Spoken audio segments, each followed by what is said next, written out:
you. Good afternoon. It's Dorothy Pilarski, along with a very special guest all the way from the North Pole, April Smith. Hi, April. Morning. How you doing? We're doing great. A little chilly and windy today, but North Pole all the way. All the way. And I wanted to welcome everybody that is signing on. I would like for you to tell us where you're from, tell us how many kids you have, tell us how you found out about yourself. So please, as you're signing on, say, hi, I'm Becky from Boston, or I'm Dorothy from Delaware, wherever you're from. Please do sign on in the chat there. Tell us where you're from. We love hearing from, Rema is one of our Mothers Group leader. So, she said, you would love Rema. April, you would just love Rema.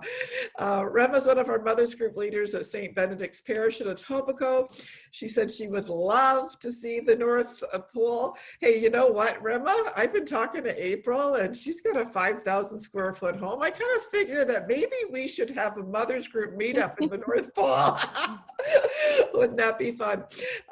Also, we've got Liz Garcia from St. Dominic's. I met Liz Garcia in kindergarten. So and she's part of, my mom's group. So welcome, Liz. Paola Marshall is from Mississauga. She belongs to the St. Christopher's Mothers Group there, and she used to be the Mothers Group leaders there, and now who took over? Jen took over.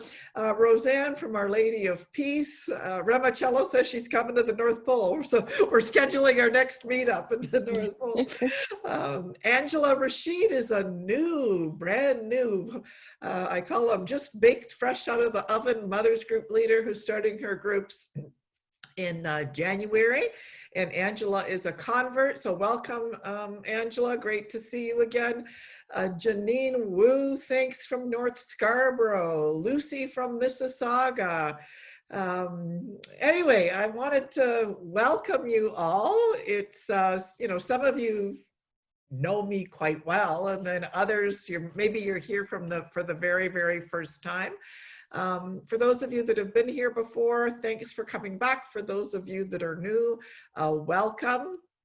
Now, why do we host these virtual meetups? Well, we host these virtual meetups because we work in partnership with the Archdiocese of Toronto, and we help parishes start Catholic moms groups. We say that I'm on a mission to revive the vocation of motherhood. And COVID has stopped us meeting face-to-face. And so since COVID broke out, we decided, why not host these, meetups virtually? And so here we are, every single week since COVID broke out. We're here for you. And we also have smaller groups that are more intimate, where all the ladies are on the screen, the parish-based ones.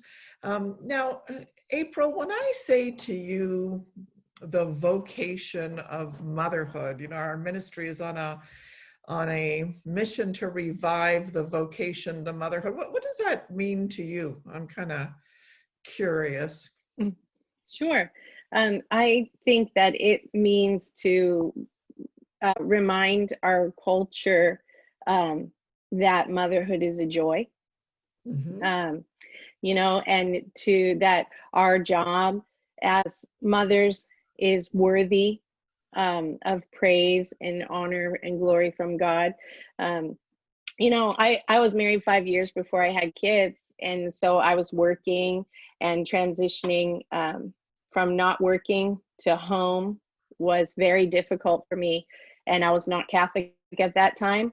And coming into the church and realizing the honor and love that the church has for mothers really changed my life and made me find glory from God in myself, my everyday life.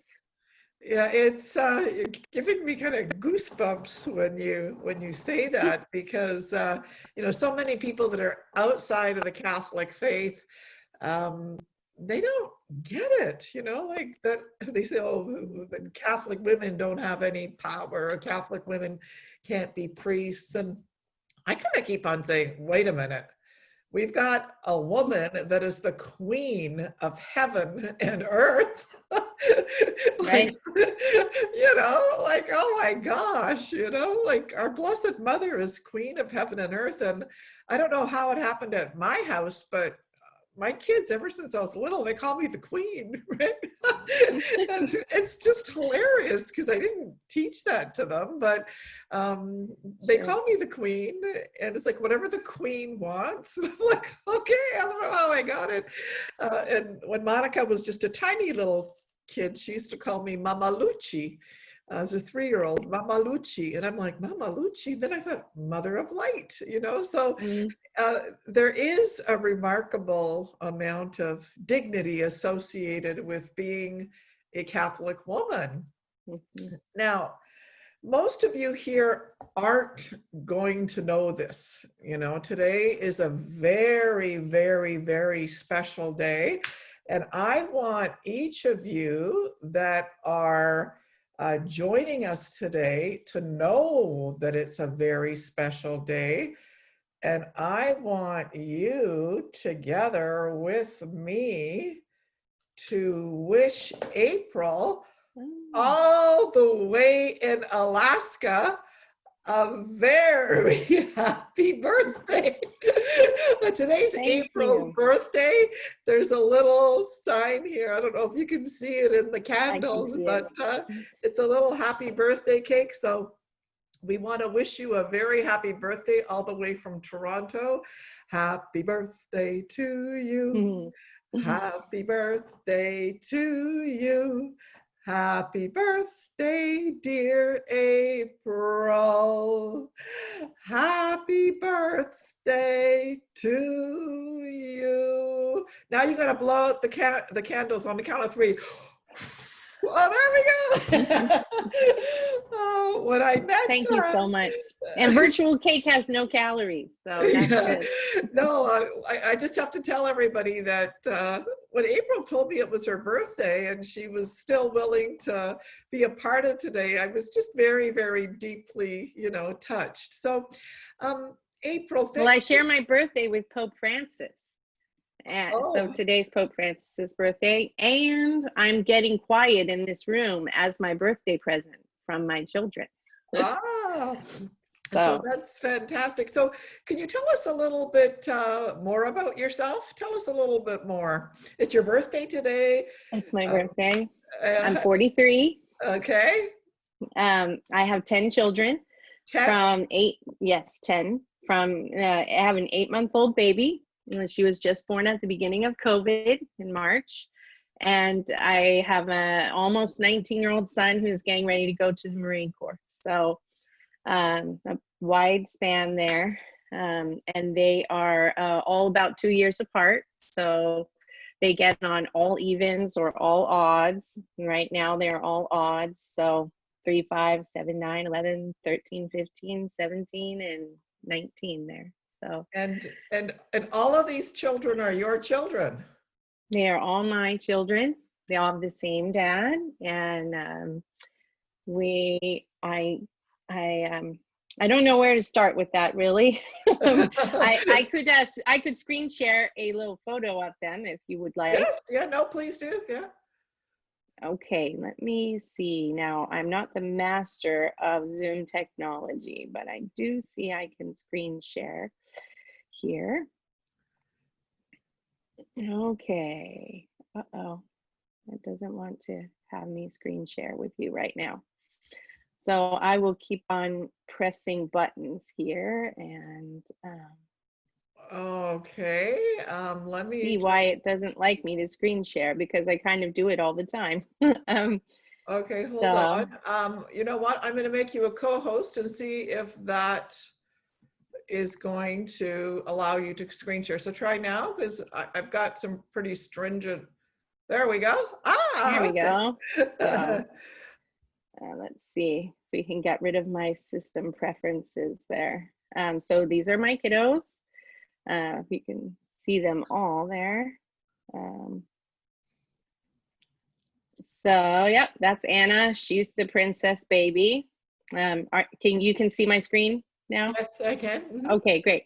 And this is my husband, Pete, and I'm not sure how he talked me into this crazy life, but this is it. And you know, even my 13-year-old son, Luke, right here, he just told me this morning, coming down our stairway, we have all of our family photos from when we had no children, just Pete and myself. With each new baby, we have a new family photo. And they go all the way down our long staircase. And at the bottom is our new picture. And you know, the kids take the baby and they say, "Who's that little family?" And they go down the stairs, and then they say, "This is your family," when they get to the one that has them with the baby, you know. And my son said, "You know, I was showing Anna her picture," because this is her picture since she's the baby, her picture, and it just doesn't seem like that many kids. And Wow. yeah, so I told him, "Hey, I know that feeling, because sometimes at the dinner table I think, well, it just doesn't seem like that many kids." No, So well, it's a beautiful, beautiful family. Now, you mentioned to me, okay, so you're a mom of 10 children. Rema, mhm. our mother's group leader at St. Benedict's, she's asking, how the heck did you end up in the North Pole? Can you tell us a little bit about that? Sure, that's a great question. My husband, we got married when I was 19, and he joined the active duty Air Force. And there is a large Air Force base about 10 miles from North Pole, Alaska. It's so we came here with the active duty Air Force in 1997, and my husband said, "You know, we grew up in Pittsburgh, which is a pretty big city, and he said, it feels just like a man can breathe here and stretch out his legs, and I'm never leaving." And so then I cried. And I said, this wasn't the deal. We were supposed to travel and see the whole world and go interesting places, not North Pole, Alaska. And he said, I don't know, I'm staying. So if you want to stay, you're going to have to stay. So that's how Now, we got here. now, the one thing that you and I talked a little bit about when we were chatting last week was, you know, how it's just so interesting that when a woman marries, right, that she really has no idea what she's entering into. There's this huge, remarkable kind of mystery. And so when you say yes to marriage, you're saying yes to a heck of a lot more. And you know, you usually don't know what you're saying yes to. You told me a little bit of a story which I thought was, you know, very, very kind of fascinating about your marriage. Like, where were you at? You know, you weren't a practicing Catholic. Your husband really wasn't a practicing Catholic. You had no children. Can you tell us a little bit about Sure. your yes to marriage and then your yes to some of the experiences your husband had? Sure, no problem. So my husband and I got married. I was 19, he was just 20, and we just actually walked up the street to the Justice of the Peace and got married.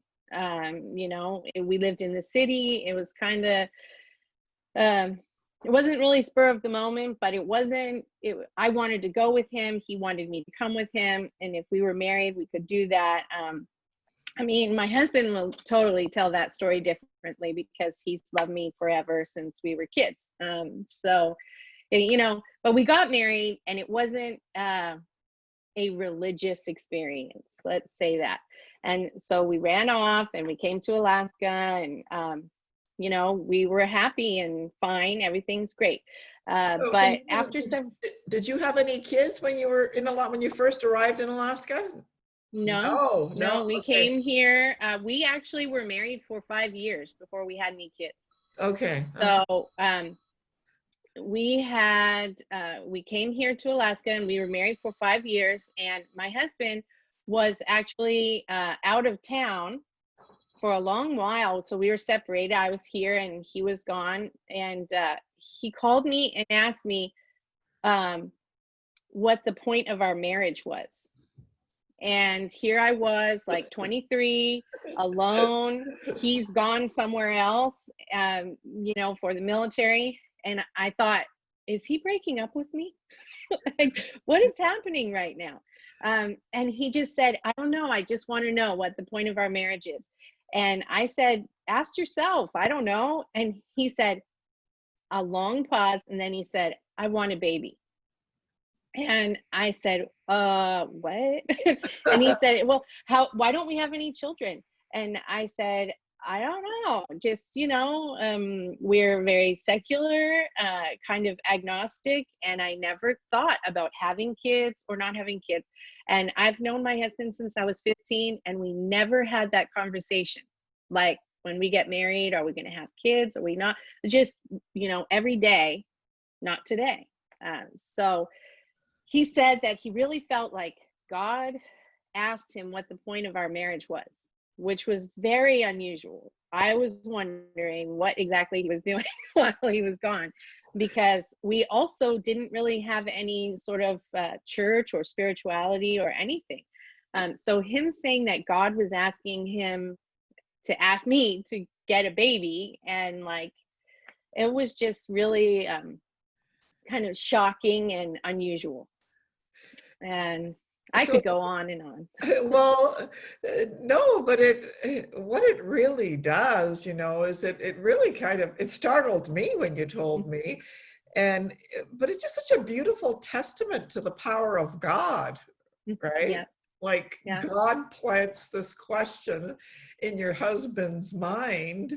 And, maybe some of us here, maybe God's trying to plant a question in your mind, like, hey, why do we live in Etobicoke? Why don't we move to Alaska? Or, like, it's just, it's just, to me, it was just this, I don't know. I fell in love with you because, like, here you are, your husband's saying, we're going to Alaska. And then you're kind of like, oh, okay. Like, sometimes my husband wants to go to Scarborough, and I'm like, oh, it's too much trouble. You're going from Pennsylvania all the way to Alaska. And then your husband says, like, what's the point of our marriage?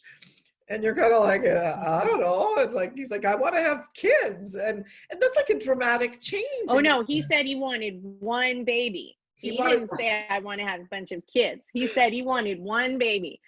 And I trust him. And he just quit his job. So he had got out of the military so that we could stay in Alaska.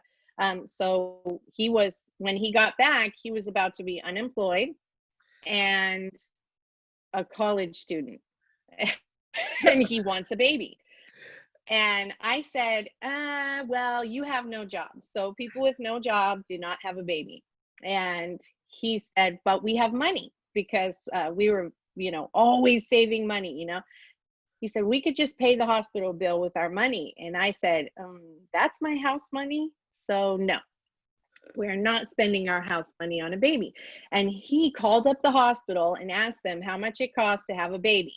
Who does that? And he said, he decided that we had enough money to have a baby and a house. And plus he said he would get a job. And I said, okay. So, it took him a little while, but he decided to go back into the military, but as an active duty Air National Guard member. And so we could stay here forever. He spent 18 and a half years in the Alaska Air National Guard, so that we never had to leave. Yeah. And so, okay, so you're, moving. Tell me a little bit about, we want to see these pictures from Alaska and hear what it's like living in the North Pole and everything, because I think, a lot of moms are kind of curious about that. But can you tell me a little bit, like, how did you go from, agnostic, atheist to, okay, now you're having a child and now you have like 10 children. Like, tell us a little bit about that journey. Sure. No problem. So my husband, when he came back to Alaska from his military time, he was just adamant still about the baby. I thought maybe he would forget about it, but he didn't. And so, he also said, it's about time that we grow up. And I really want a relationship with God, and I want to go to church. And I said, okay, well, I only like to do things that are right. I'm not sure how you would pick a church because there's just so many. Here in Alaska, in Fairbanks, North Pole, there is a church on every corner. And they're mostly Baptist, but there's a whole lot of non-denominationals and just they're everywhere. And I told him, I have no idea how to pick which church to go to. And he said, well, let's just pick one and go there and see what it's about. And I said, no way, I just can't do that. It's not my nature. I'm kind of bookish. So I went to the library and I got a whole bunch of books. What does it mean to be Baptist? What does it mean to be Methodist? What is Presbyterian anyway? And things like that. And it turned out that was very confusing. So because it doesn't actually mean that much to be Baptist. There's not a creed there, it was actually pretty hard to nail that down. But one thing I decided at the start was that we would definitely not be Catholic and we would definitely not be Mormon. Because a lot of people here are Mormon, and I worked with a lot of Mormons, and they always try to recruit you to their church. So they tell you a lot about it. And I just had it in my heart, like, we're not gonna be Mormon, but also not Catholic. Because oddly, my husband and I are both baptized Catholic. The community in Pittsburgh is very culturally Catholic. So when you have a baby, you take them to the church and you baptize them, but then we've never really been back after that. So our family, who was not religious at all, seemed Catholic. And so to us, that just meant nothing. And also a lot of these other faiths defined what they believed by their anti-Catholicism. And, so when I went to a Baptist church, they would say, well, we don't do this and we don't do that because that's what the Catholics do. But they didn't really have a lot to say about what they do or what they do believe. They just had a lot of don'ts. So we spent some time going to almost every church in this town and really asking them one of the first questions I actually asked April, I'm like, do they have a Catholic church in the North Pole? And what did you say? We have St. Nicholas Catholic Church, of course, on St. Nicholas Drive in North Pole. Of course we have Catholic Church. Yeah, so I don't know. After a while, I came to my husband and I solemnly told him that it turns out the truth is that we have to be Catholic, because every sort of faith that I was looking at defined themselves by what they don't do because the Catholics do it. I started looking at, well, why do Catholics do that? And I got this book. I think it was by Patrick Madrid, and it was like what Catholics really believe or something like that. And it was just not what I thought. It said what Catholics really believe about the Pope, what Catholics really believe about Holy Communion, and everything. And I just read that book in an hour because I was so hungry for that truth. And I told my husband, I need another book. And the next book I got was The Conversion of Scott Hahn. And then you're kind of done for after that, because here he is, this Protestant biblical scholar, which really spoke to me because he was smart. He wasn't emotional, he had this really intellectual conversion. And that's what I needed. Now, my husband, he was like, I already knew that was going to be. So let's go. And we just went to the parish there in Fairbanks, because at that time we were living in Fairbanks, which is just about 15 or 20 miles away from the North Pole here. And we started going to the Sacred Heart Parish, and my husband asked about RCIA, and it felt like maybe we weren't doing the right thing, because several times he tried to start RCIA, but he kept getting sent away for the military. And so then it was like, is this a sign from God that we're not supposed to be doing this? It's, Oh, no. It's too hard. And my husband said, no, this is just the evil one, and I never really heard that kind of talk, especially from him, but he was like, this is just the devil. Like, when you have something really great and good, like, of course, like, evil tries to keep you from that. The things that are easy are bad, when it just comes to you like, yeah, eat candy. It's so easy to eat candy, but eating healthy food is a lot harder. And he just really persevered. And honestly, he had a really spiritual conversion to God at that time. And my conversion was really more intellectual. I could see from Scott Hahn, okay, this is the right path. This is the correct way. This is the book way that you should do it. But my husband was just in love with God, and he really wanted in the church. So he was the motivator. And I would say it was a long time, probably 2 years, before I had a washing over of the Holy Spirit that really filled up my heart.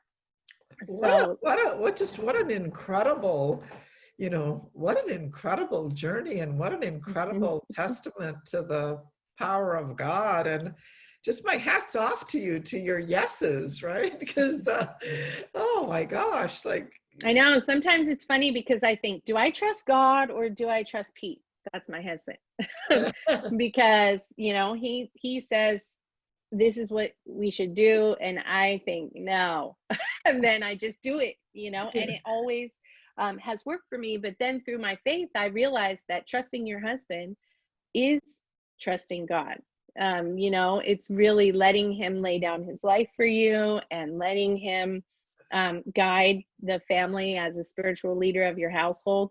That's always going to lead to God and draw you more close to God. Now, April, what would you say to the moms who have a husband that, yeah, maybe he's going to church, or maybe he's not, but he's really not being a spiritual leader. Like, he's kind of relinquished that role and kind of thrown it over to you. It becomes, I think, hard for moms like that to, submit to their husbands, or they wish that he would be a leader maybe in that area. Right. What thoughts do you have for them?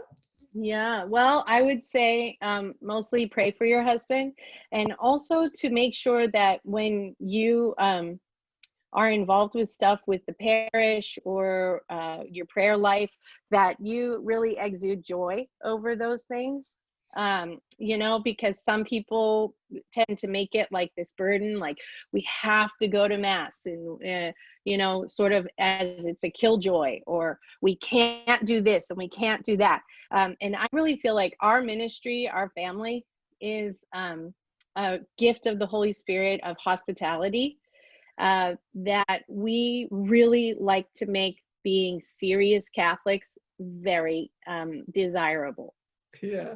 So yeah, it's just that's what I would say, is just pray for your husband, and make the faith a faith of joy, not a faith of rules or regulations or burdens, but really just try to show them the joy. Or not that, like that huff and puff. No one understands me. No, right. You're being. No one's going to be attracted to the huff and puff. Right. Huff and puff mom. Now, tell us a little bit.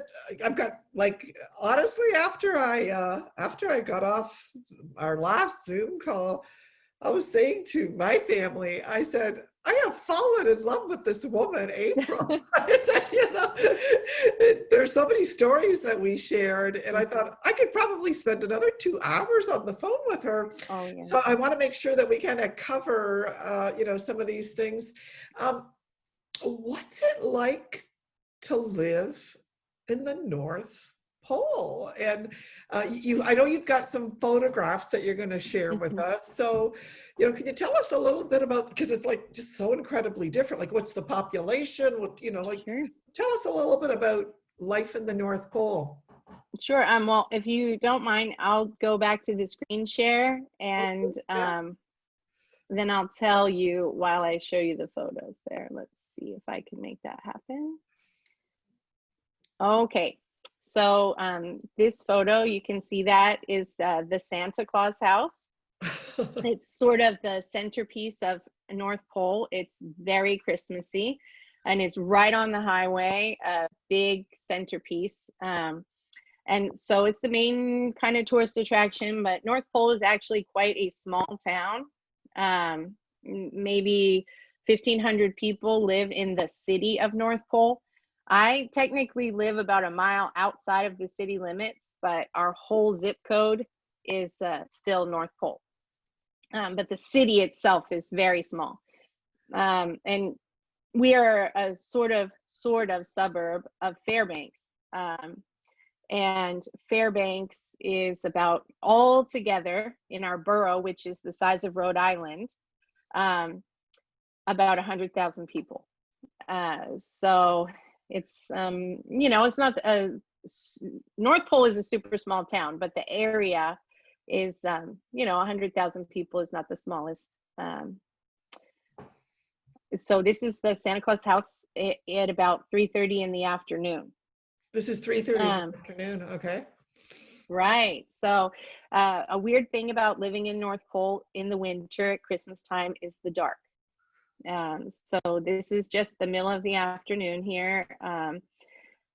Oh, sorry. I was sticking with Christmas there, and I got onto my Christmas stockings.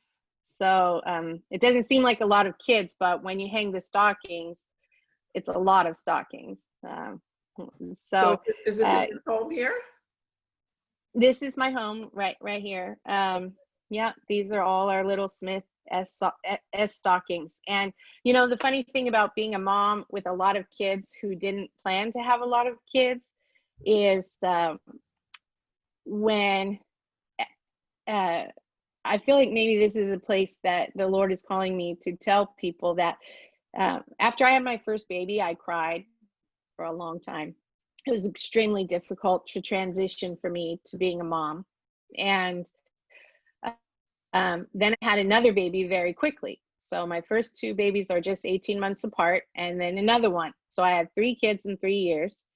And I sort of, after every one, I was completely and utterly maxed out and done. And my husband just has this way of convincing you that everything's going to be okay and that you can do anything. He's very motivational.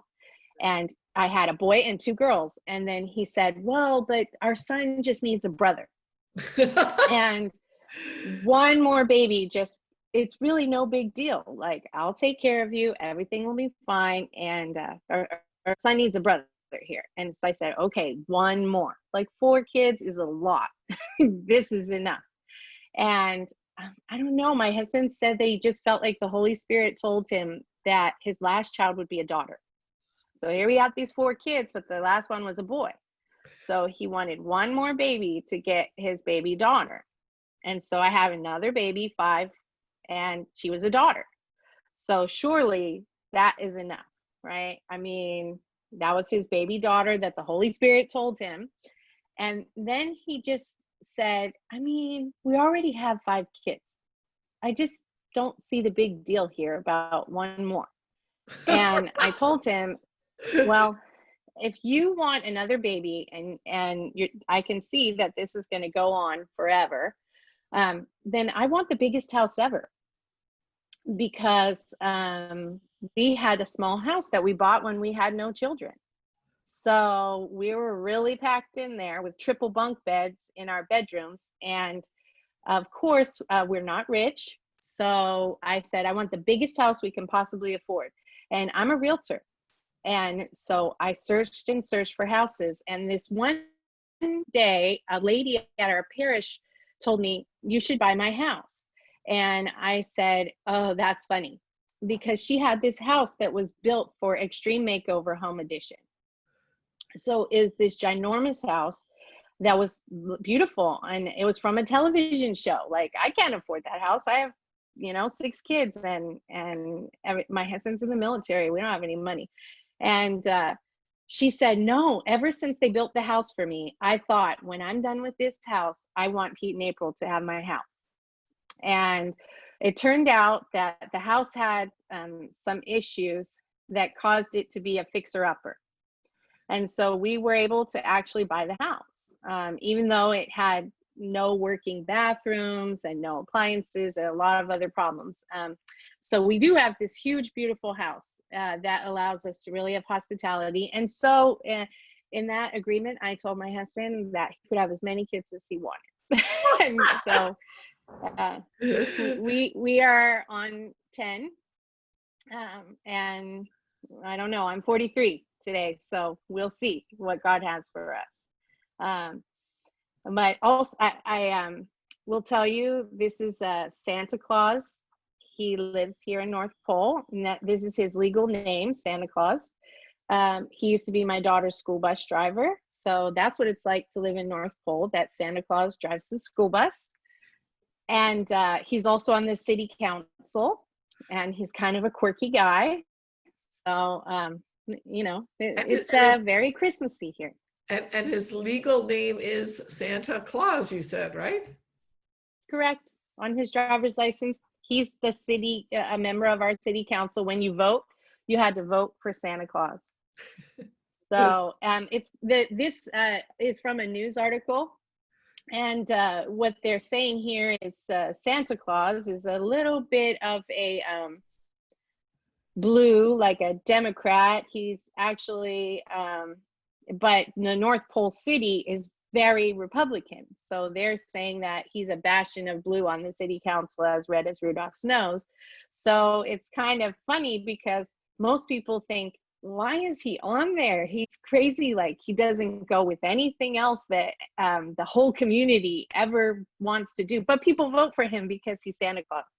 So that's what it's like to live in North Pole. Santa Claus gets on the city council, even though no one believes in his politics. Oh boy.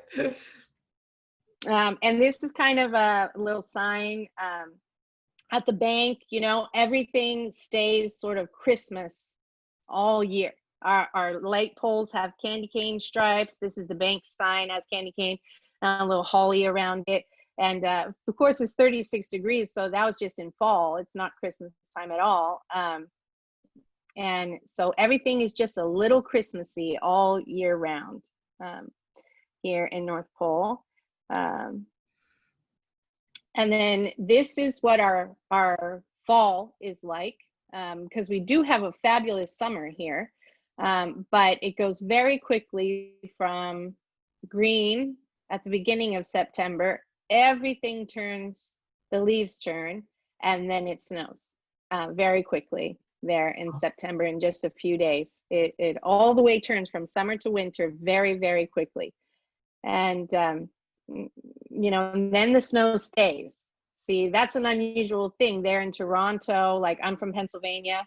It snows. I think it's a winter storm over there now, right? Right. Mm-hmm. Right. And so it snows, but then the snow will melt. But Right. here, the snow comes in September and it stays all the way almost till May. So wow. it is once these flakes fall, they are the same puddles that we're stepping in April. So Okay. it's long and snowy. And this is my neighbor. You see all the copyrights on there from Deborah Reeves. She's just a prolific photographer around the neighborhood. And this is just in her yard there. She has a little moose visiting her, and we often have wildlife visiting us around the neighborhood. So that's kind of a young moose, so he's a little small. And then this is a lynx. It's a very large wild cat that was just in this. Someone just posted it on a little Facebook page for North Pole to watch your pets, because there's a lynx hunting off Dawson. So you have to kind of keep your small animals and things, keep an eye on them, because there's a lot of wildlife around here. This is Deborah's little cabin that is just down here on the corner. And so you can see all the lovely snow that it just stays all year long. And it's really not windy here, so the snow just stays setting on the trees.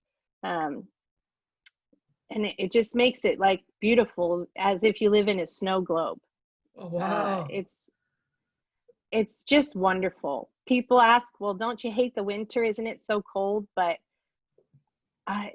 it's indescribable how beautiful it is. It takes your breath away every time you step outside. This is the slough just down the street from our house here, when it was just starting to freeze, probably in October. Mm-hmm. And it's just, you know, really beautiful. Just driving around in the neighborhood it's surreal how beautiful it is, especially after growing up in a big city. It almost has a mystical feel for sure, right? And like this slide is what I was telling you about earlier, that here these photos are at 2:30 p.m. So it's about 4 minutes of daylight at the on the day, or 4 hours and 4 minutes of daylight in when the person took these photos. And you can see our candy cane light poles, and it's just a little town there, and it's quite dark in winter. So you have only 4 hours of daylight then, is that correct? Actually, right now, the 21st is the shortest day, so it's more about just under 3 hours right now. 3 Yeah. hours, okay. Sure. So this is what happens in the dark. So this is my neighbor Deborah's cabin with the Aurora Borealis, or the Northern Lights. This is what it looks like outside when you go, anytime it's dark. It could be 4 in the afternoon and you just walk outside and this is the sky. It's so beautiful. And this is just another photo of the aurora with a lot of stars. It's really amazing. Here it is so dark because there's not a lot of light pollution. There's no really huge city. So you can see stars that this city girl never knew existed. When you come here, it's just so breathtaking and beautiful. It's really worth it. It's worth 40 below. This is just at the slough down here again, and you can just see all of the stars. It makes me just think of that word that you kind of only hear in church, of firmament. You know, it's kind of just that beautiful adornment of the sky from God. And this is the Northern Lights and just some open water. And it's I don't know how to describe it except for breathtaking every day. You never really get used to it. I think too that, you know, you sort of, I think it's almost easier to experience God, right, than in a big city, because like every day you go outside and your breath is taken away by the, you know, just the spectacular beauty, you know, and so you're oh my gosh, look at that. You just must be filled with awe when you. Right. Well, this is the lake that's just at the end of my road here. So this is about 5 minutes from my house. There's a large lake there, and it's one of the best places in the world to see the aurora. So a lot of people, you see the light pollution is from a little sort of beachside restroom, and this is in the fall, so the lake's not frozen. So you can see the reflection, and it's quite amazing. People come from all over the world. If you go out to that lake on a clear night, you will find people from all over the world just sitting out there staring and really letting, you know, God's creation wash over them. So it's pretty amazing. Let's see. Oh, well, those are my outside pictures, but this is just the kids. It was only about 8 below zero on this day. And so they wanted to go sled riding at their school. All of our school playgrounds they build little dirt mounds for just short sledding hills. So that's kind of a quirky thing about North Pole, that because the snow stays the whole school year, they build little sled hills in their playgrounds, and the kids play outside until it's more than 20 below zero. More than 20 below zero, and these kids are, these kids are outside. So I guess they do spend a lot of time. Do your kids spend a lot of time outside? Sure, their daddy is an outside person. I told you he stayed here because he wanted to breathe. And that's my husband sitting there at the top of the hill, pushing all the kids down. And this is a bunch of neighborhood kids. It's at the school playground. So he just sat up there for probably 2 hours at about -7 and pushed kids down. And the kids didn't want to come when it was time to go. So they, I don't know, you just acclimate to the cold. At -21, the kids get to stay inside for recess, but -19, they're out there. They're good. They're out there. Yeah, they're out there. And our kids don't know, really. The only thing that will keep them in is wind, which there's rarely wind. But if you add wind to -20, it's not very fun. This is our backyard. Oh my gosh, look at that. Wow. Yeah, it's the kids they don't care. They go out there and they dig their little paths and play still on their swing sets and play in their clubhouses. This is my husband with the boys, and you see Exit Glacier in the background there. This is a drive from our house, but it's you just get on the highway and keep driving, and you get to the ocean about 400 miles later. And this is Exit Glacier. It's one of the most well-known landlocked glaciers in the world. And my kids, they don't know that is just an amazing thing that people wait their entire life to see and experience the glacier, because you see they're more concerned with the rocks and throwing them in the water. And they're quite jaded to the beauty here because they were born into it. So they think that this is just how the world looks and just what everyone experiences. This is my husband and I. We're at Denali National Park, which is just about an hour and a half, 2-hour drive from here. And we're just taking the kids on a little day trip.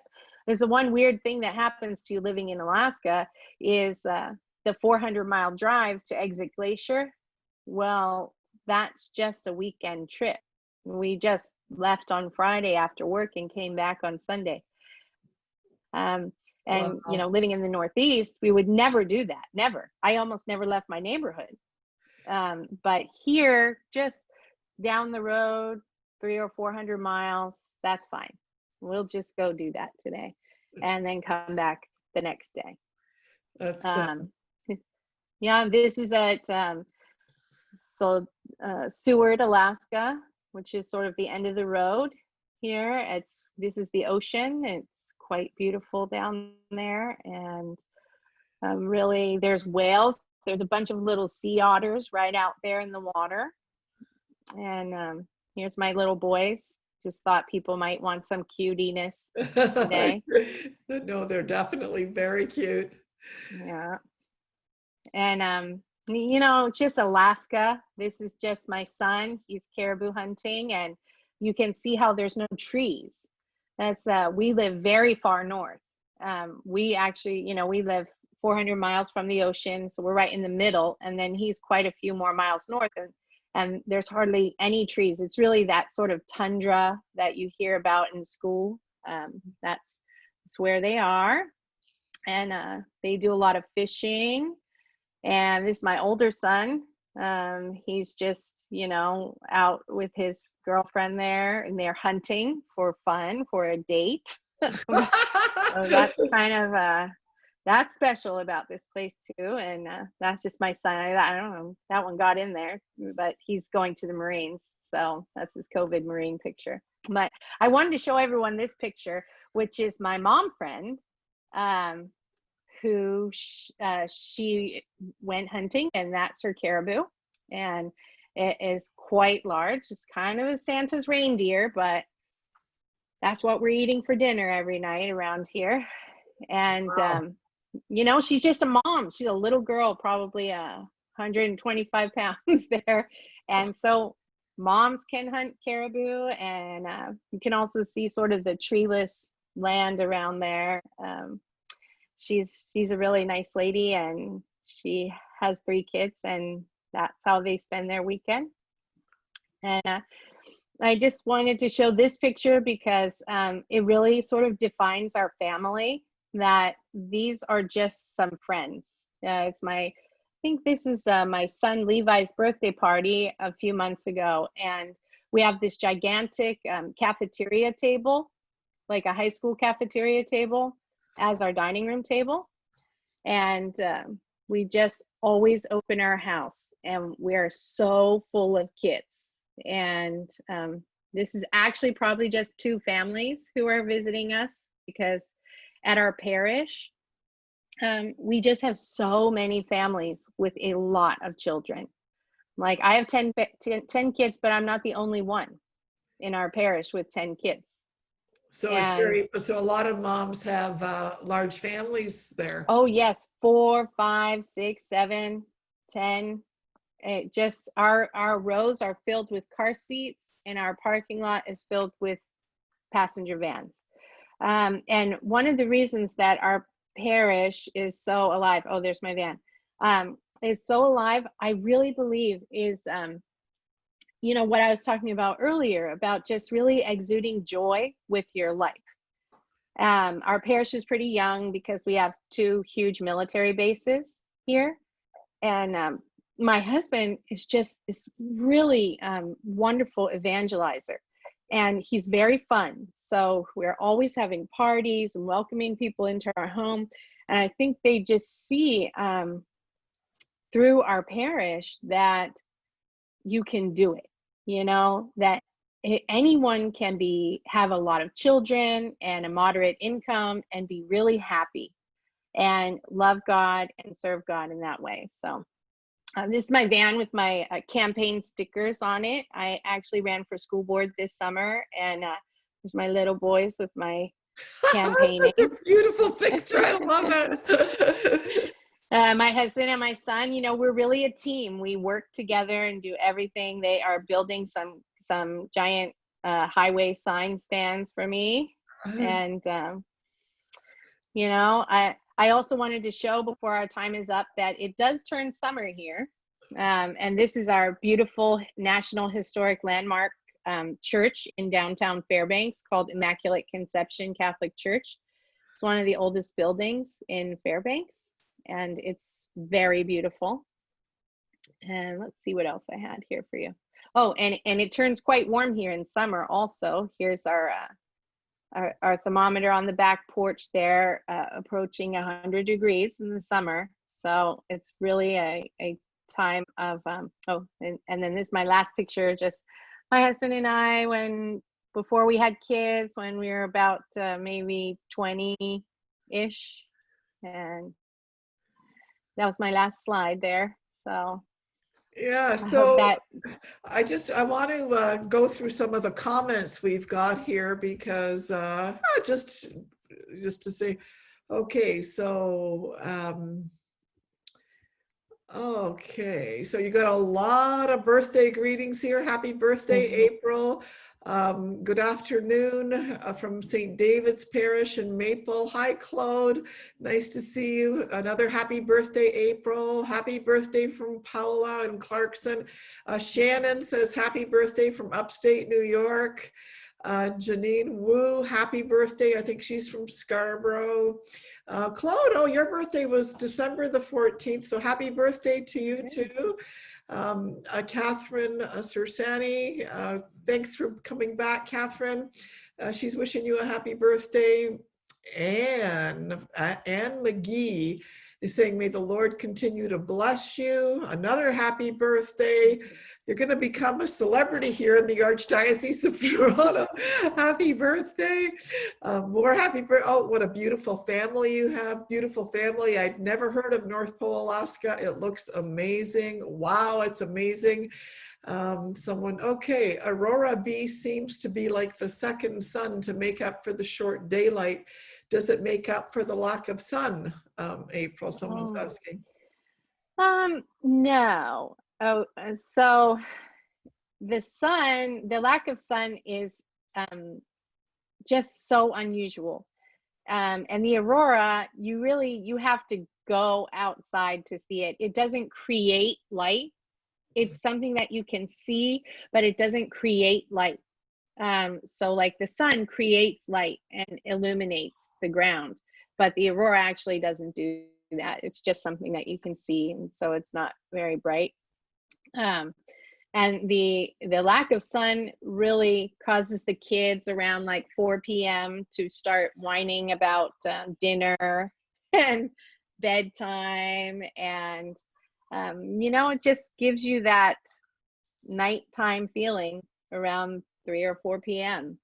So it kind of makes your clock a little off.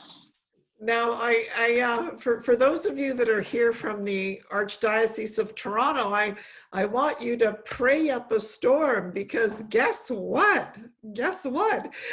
April right now is thinking very seriously about joining our network of mothers groups and starting a mothers group in the North Pole, using our materials and everything. She's still discerning it, but I want you to be praying for her, because wouldn't it be cool to say, we got a girlfriend in the North Pole? It'd be so fantastic. So please pray for April. We do have, just for those of you that have never attended one of our virtual meetups before, we've helped start 45 different moms groups. We've got a mothers group starter kit.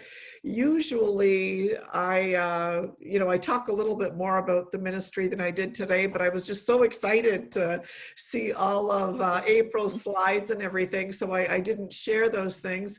But April, I do have to ask you a question. I know we're running out of time and it's almost 3 o'clock. But here you are, you're a mom of 10, you're really involved in your parish, I know, on a different programs, you're realtor, like, how do you do all of this? Like, where do you get the energy, and where do you get the conviction? And now, so many times that I'm almost begging moms, would you start a moms group? Because moms need to be ministered to, and be like, oh, I'm too busy, I'm too exhausted, I'm too this. And here you are, mom of 10, and chances are good you're going to start a moms group for tell us is there a secret? Are there certain practices or? Okay, I don't know how to tell this story succinctly, but I will try. Because I was baptized Catholic, I had to make confession before we could get married in the church, okay?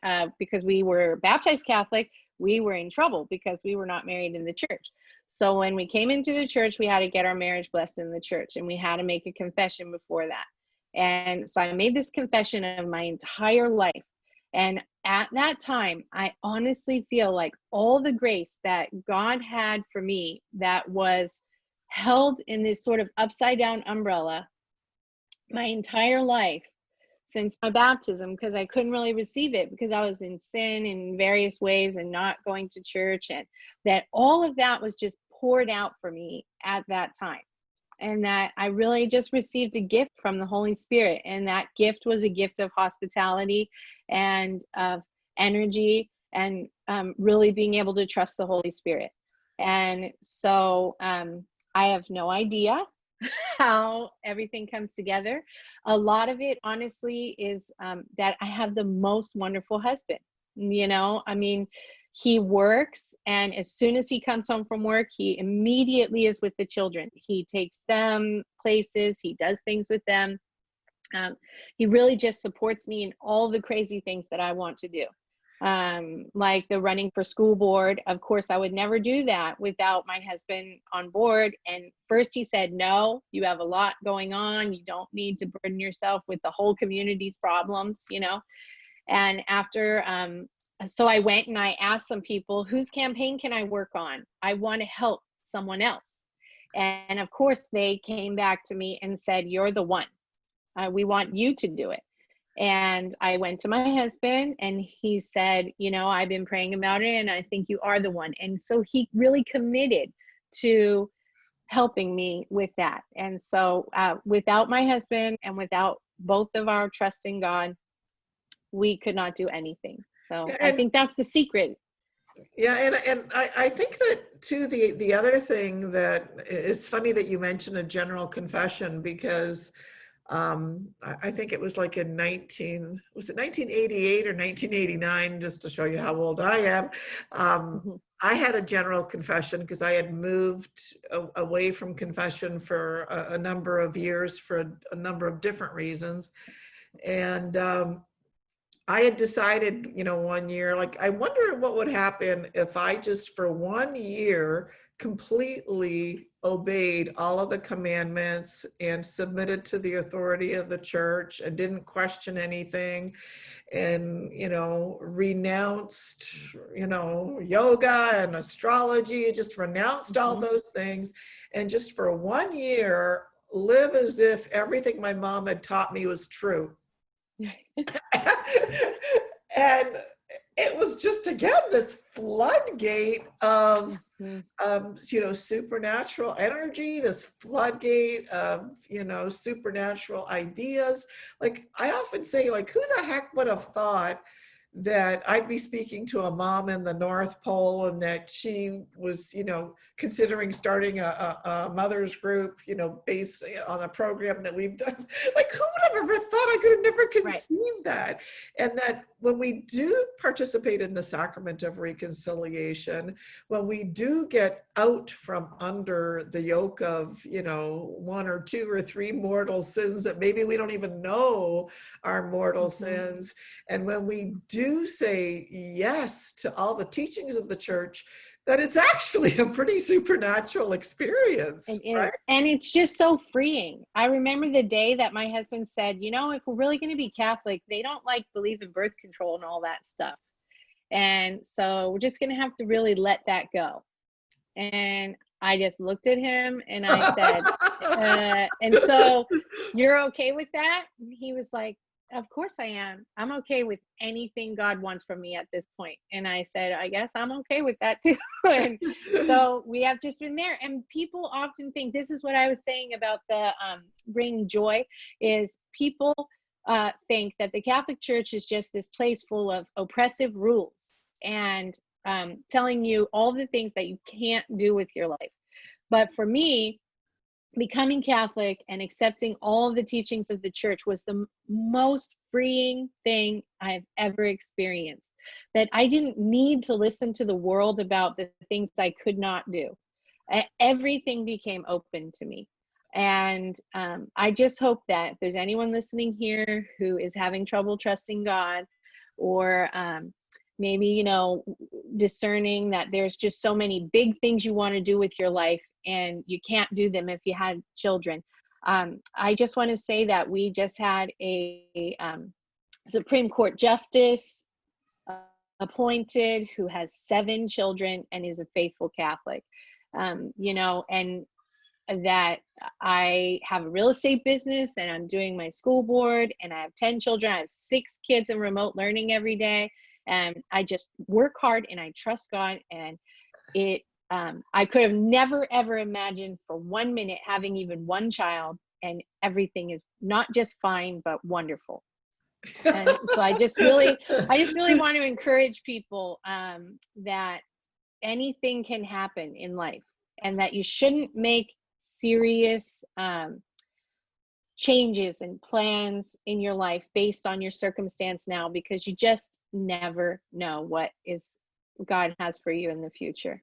No, and just so being open, right? Being open. This is the thing that I just fell in love with you, and like open to go to Alaska, open to become a Catholic, open to have more children, open to running for, and then I will never forget too that story you told me where like you say that your husband have traveled a lot, that like sometimes Oh you yeah. hopped on a plane and you're in Hawaii, or you hop on a bus. Like, I know we should be finished, but you just got to share a little bit about all the traveling that you've done, because you just inspired Sure. me so much. Sure. One thing people always say is like, well, I don't want to have another kid. I just want these kids to grow up so then we can travel or do something with my life. And I would really encourage people to just do those things anyway. My husband was in the Air National Guard. And so he works on a huge plane, and occasionally the plane would just say, we're going to Florida for 4 days for a commander's meeting. And they will take passengers. First come, first serve. Hurry up, run out here at 5 a.m. and wait and see if you get on the plane. And so we would just throw something in a bag and run out there and see if we could get on the plane. And we have been all over the US, 43 states, Hawaii, Guam, Belgium, Germany, Norway. My husband, I mean, and we just take the kids with us. And of course, that's a gift that we could often get a free flight. Or I'll tell you a really great story that I can't resist right now. I feel like God's calling me to this. Is my husband's grandfather died, and we had 5 kids, so there would be 7 of us. And my husband came to me and he said, well, I want to go home for the funeral to Pennsylvania, and I want us all to go.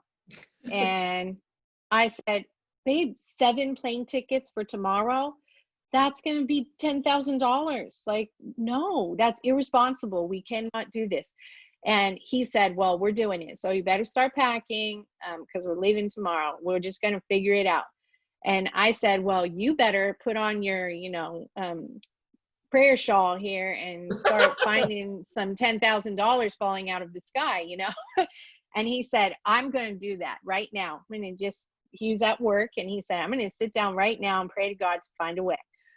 And he sat down in his office and started literally praying to God to find a way. And someone knocked on his office door and said, hey, that C-5 Galaxy, which is the largest plane in the entire Air Force, from West Virginia, really needs their tires checked, or whatever my husband's job is. I don't know. Whatever he was doing, he's an aircraft mechanic, so they need you. And my husband said, they're going to West Virginia tomorrow? And the guy said, yeah, they're leaving at 7 a.m. And he said, I'm going to get a ride. And so he talked to them, and they said, of course they would give us a ride and take us all the way to West Virginia, which is the neighbor of Pennsylvania. And he sat at his desk and prayed to the Lord to find a way. And the Lord sent a C-5 Galaxy for him to get a ride. Wow. And so we rode on this ginormous plane all alone, all the way to West Virginia. But then we were in West Virginia, we still had no way to get to Pennsylvania, right? I mean, it was just an hour drive, whatever. So we are there and we're waiting, and we call a cab to just get us off the base and try to rent a car. And the cab said, if you give me $100, I'll drive you all the way to Pittsburgh. And so he drove us all the way to Pittsburgh. And then we had no way home, Dorothy. So how are we getting home, right? And my husband just refuses to deal with how we're getting home until we've been there for about a week, and it's Sunday, and he needs to go back to work. Sunday night, he said, just start calling every Air Force base on the whole East Coast and ask them if they have any planes going anywhere west. Because if we can get west, we could get a less expensive plane ticket to Alaska, right? I called everywhere. There's nowhere. No, I mean, they're not going anywhere, like Missouri, nowhere really helpful. So finally, he said, hey, there's this weird little base in Ohio about 2 hours from here. They're not on the list, but I know they're there. Call this base. So I called them, and they said, ma'am, we're going west, but you don't want to go where we're going. And I said, no, I do. Where is it? And he said, we're going all the way west, right to Eielson Air Force Base, Alaska. Eielson Air Force Base, Alaska is my backyard. That is 5 minutes from my house. That's where my husband works. So I said, well, good. Well, when are you going? We want to go. And he said, tomorrow. And we drove over there and we got a ride home. And that's what, I'm not going to say that it always works out like that, but it always works out like that. You know, it's just, my husband is so faith-filled and so trusting of God, and I'm just along for the ride. You know, God can do all the great things, but it was important for us to witness at his grandfather's funeral, because we were the only Catholics, real practicing Catholics in the family, and his grandfather was a Catholic who loved the faith. So it was super Such a important for us to beautiful be there. story. Oh my gosh, April, thank you so much. I've literally got goosebumps. Just your stories are beautiful. Your spirit is beautiful. You certainly have all of us here, I think, believing more in the supernatural, right? Because like so For many sure, for sure. we just don't live our life in a way as if God is supernatural. And the one thing that always scares me about women today is this belief that they have that I have to do it all, that, I've got to be making the additional $65,000 and I have to be doing all the cooking and and it doesn't, very often today's woman doesn't leave room for God, right? We have to leave room for God, like no one else could have orchestrated that flight that you just spoke about, right? That we do have to leave room for God and trust and praise. Anyway, it's just been such an honor having you here today, April. It's been such a joy. I wanted to also thank all of you that have joined us today. Thank you for sharing this beautiful story. Thanks, Dorothy. Thank you, April. You were splendid. God has manifested himself, absolutely. So from the bottom of our hearts, April, so Shannon is saying, April, I think you should write a book. That's exactly the thing that I actually had said to April, because there's a couple of other stories that she told me last week that we haven't had a chance to share, but I'm hoping if she becomes one of our Mothers Group leaders, we'll be talking to a lot more of her, that's for sure. Tears here as you were speaking about the travels and the trust, so inspiring. Thank you. Thank you. So thank you, each and every one of you, for joining us today. Paola Marshall, thanks, April, for being such an incredible witness to the Lord. Would your husband be open to a Father's Catholic group online? Hey, who knows? Maybe we'll have April and her husband back, and we can, we'll see. We'll pray our way through. But that's a great question, Paula. God's blessing to you and your family. And if any of you here, if you want to mail me a note for April, I can make sure that I get it to her. If you have any of the Dynamic Women of Faith conference brochures, our address is on there. But anyway, visit our website at www.catholicmomsgroup.com. So it's 3 words, catholicmomsgroup.com. And if you want to be in touch with April, or if you want her contact information, send me an email and I'll fire it off to her. Paula says, thank you, Dorothy, for bringing April to us and all of us closer to the truest vocation. When you allow Jesus to drive your life journey, I I share the amazement at the results. May God bless you. Hi, Susan. This is from the Niagara Falls region. And Susan Taras, I think, is gone. We have an annual conference, and she's gone probably to all of them, all 12. Anyway, thank you all for joining us. Thank you, April. Most of you know that I like to close with a very old song. I'm so glad we had this time together just to have a laugh or sing a song. Seems we just get started, and before you know it, comes a time we have to say so long. So goodbye, everybody. We are taking a break because a week today is, as you know, Christmas Eve, and in the Polish tradition, it's sort of a very solemn and holy tradition that we have here. So I'll be praying that whole day. I'll be praying for you guys. Love you so much, April. I'm sure we'll be talking to you real soon. Bye, everybody, and Bye. talk to you soon. Bye-bye. Bye. Thank you so much. Bye. Any closing thoughts or words, April? I just wanted to say what an honor it was to be here and be able to speak to everyone. And I hope that everyone just takes this last weeks to Christmas to really trust the Holy Spirit and know that being a mom and a wife is the most important thing you can do to love and serve God. Thank you. Thank you. That's Thank you. okay. Bye-bye. Bye. Bye.